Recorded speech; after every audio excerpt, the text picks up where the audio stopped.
कलियुग, जहां मनुष्य अपने ही स्वार्थ का दास बन चुका है।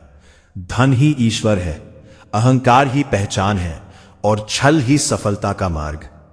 धरती पर युद्ध, भ्रष्टाचार, हिंसा और अन्याय फैल चुका है। राजा स्वार्थी हैं, गुरु बिक चुके हैं, सत्य बोलने वाले उपहास के पात्र बन गए हैं। वेदों की ध्वनि मौन हो चुकी है, धर्म केवल किताबों तक सीमित रह गया है। धरती मां रो उठती है और देवताओं से प्रार्थना करती है, अब और नहीं। तभी क्षीर सागर में विराजमान लॉर्ड विष्णु अपनी आंखें खोलते हैं। समय आ चुका है। प्राचीन ग्रंथों में लिखा है, कलियुग के अंत में उत्तर प्रदेश के एक पवित्र गांव शंभल में एक ब्राह्मण के घर जन्म होगा। उस बालक का नाम होगा कल्कि। जन्म के साथ ही आकाश में गर्जना होगी, नक्षत्र अपनी दिशा बदलेंगे और अदृश्य रूप से देवता उसकी रक्षा करेंगे। कल्कि कोई साधारण बालक नहीं होगा, उसकी आंखों में तेज होगा, उसके स्पर्श में ऊर्जा होगी, उसके भीतर छिपी होगी अनंत शक्ति।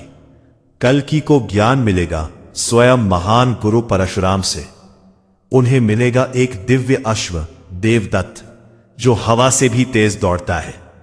और फिर उन्हें प्राप्त होगी वह तलवार जो अग्नि की ज्वाला जैसी चमकती है।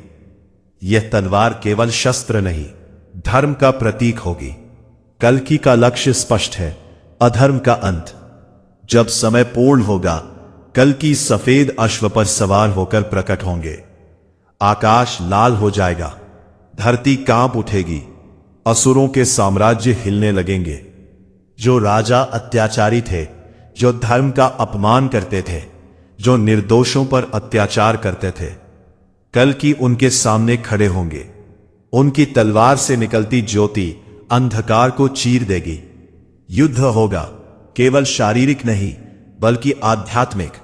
अहंकार बनाम सत्य, पाप बनाम धर्म और अंततः अधर्म का संहार होगा। युद्ध के बाद धूल शांत होगी, आकाश स्वच्छ होगा, धरती पर फिर से हरियाली लौटेगी, लोगों के हृदय में करुणा जागेगी, सत्य फिर से सम्मान पाएगा। कलियुग समाप्त होगा और आरंभ होगा सतयुग। कल्कि अपना कार्य पूर्ण कर वापस दिव्यता में विलीन हो जाएंगे।